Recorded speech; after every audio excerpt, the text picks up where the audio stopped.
Picture this: you need to fly 200 passengers across 6,300 kilometers of open ocean, landing at an airport perched 3,000 meters above sea level, where summer heat regularly pushes past 40 degrees Celsius.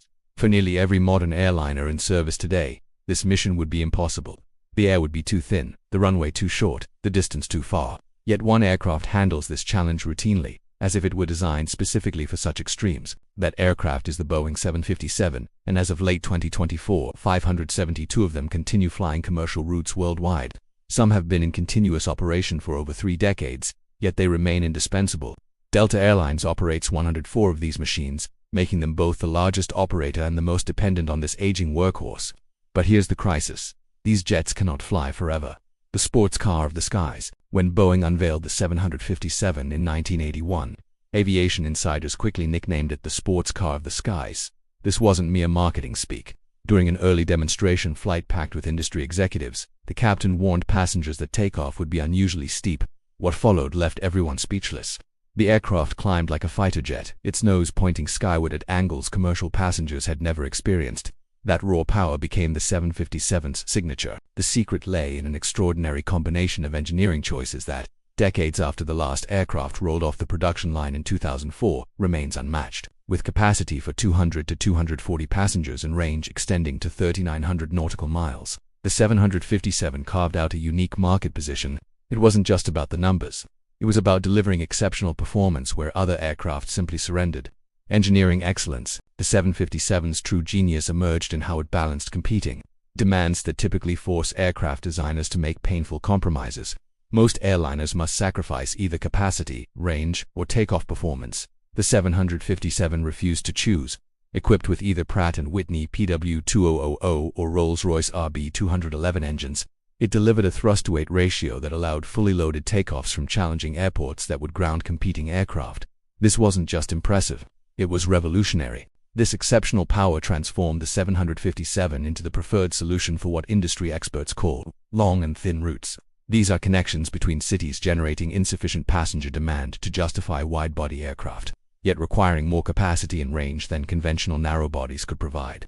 Think Boston to Reykjavik, Newark to Malaga, or Atlanta to Bogotá. These markets connected important economic centers, but with passenger volumes making larger aircraft economically untenable. Versatility redefined. What elevated the 757 from merely impressive to truly legendary was its operational versatility in conditions that grounded competitors.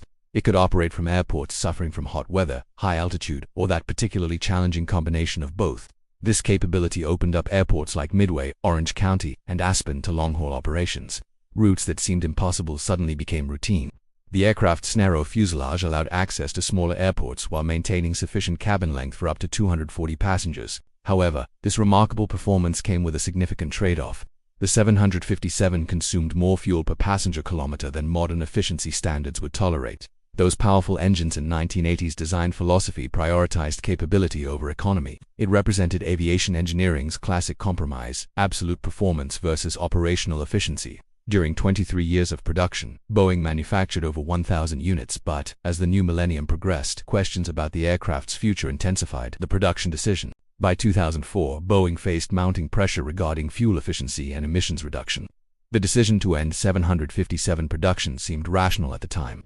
Aviation was evolving toward more economical aircraft, and Boeing believed the market would naturally divide between extended narrow bodies like the future 737 MAX and smaller wide bodies like the upcoming 787 Dreamliner. This strategic gamble would prove deeply problematic in ways nobody fully anticipated. What Boeing failed to recognize was that certain operations simply couldn't be adequately served by either category. There existed something irreplaceable about the middle ground the 757 occupied. It wasn't just about capacity and range on paper. It was fundamentally about operational performance in real-world conditions.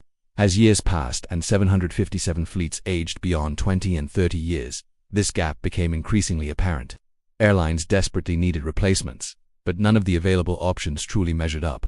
The replacement dilemma: when airlines began experimenting with potential 757 successors, they discovered painful lessons about modern aircraft compromises. The Airbus A321XLR emerged as the most obvious candidate, offering impressive range of 5,000 nautical miles and fuel consumption 15 to 30% lower per seat than the 757.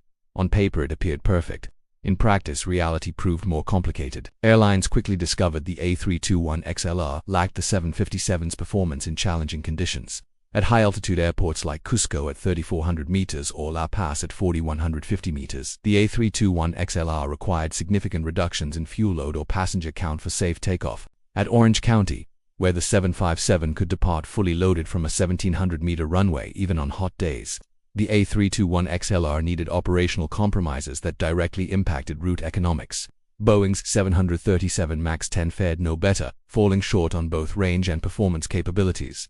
The middle market gap. This situation created what industry analysts termed the middle market gap. This space between extended narrowbodies and small widebodies represented aircraft carrying 200 to 280 seats across 4,000 to 5,000 nautical miles. The 757 had perfectly occupied this niche, and its absence left airlines struggling with inadequate alternatives. Boeing recognized this crisis and in 2017 announced the new mid-market airplane project, specifically designed to fill this void. The NMA promised modern efficiency combined with the 757's legendary versatility. However, the 737 MAX crisis erupting in 2018 and 19 forced Boeing to reallocate resources. CEO Dave Calhoun canceled the program in 2020, requiring what he called a new approach. This decision handed the segment to Airbus, even with the A321XLR's limitations. More importantly, it confirmed the 757's gap would remain unfilled for at least another decade, perhaps longer. The unresolved future today. 572 757s continue crossing skies worldwide as of late 2024. With the youngest aircraft exceeding 20 years and many surpassing 30, airlines face impossible choices. Accept reduced capacity and performance with the A321XLR, deploy expensive wide bodies on marginal routes, or simply abandon routes dependent on the 757's unique capabilities. Environmental pressures intensify while passenger preferences shift toward direct flights between secondary cities. Exactly the routes the 757 served best. The question facing aviation isn't whether the industry needs a 757 successor. That need is undeniable. The real question is who possesses the vision, resources, and courage to design and build what commercial aviation desperately requires but doesn't yet have. Perhaps someone needs the audacity to think long-term again. Just like those engineers over 40 years ago who created that sports car of the skies that remains, to this day, genuinely irreplaceable. If you found this deep dive into aviation history fascinating, subscribe to the World Documentaries for more compelling stories that reveal the extraordinary engineering and human decisions shaping our modern world. Hit that like button if you appreciate the 757's legendary status, and share your thoughts in the comments below. Have you ever flown on a Boeing 750 or 57? What routes do you think will suffer most as these aircrafts finally retire? Join our community of curious minds exploring the forces that drive technological change, economic decisions, and the occasional engineering miracle that refuses to be replicated. Your perspectives matter, and we read every comment. Let's keep this conversation going.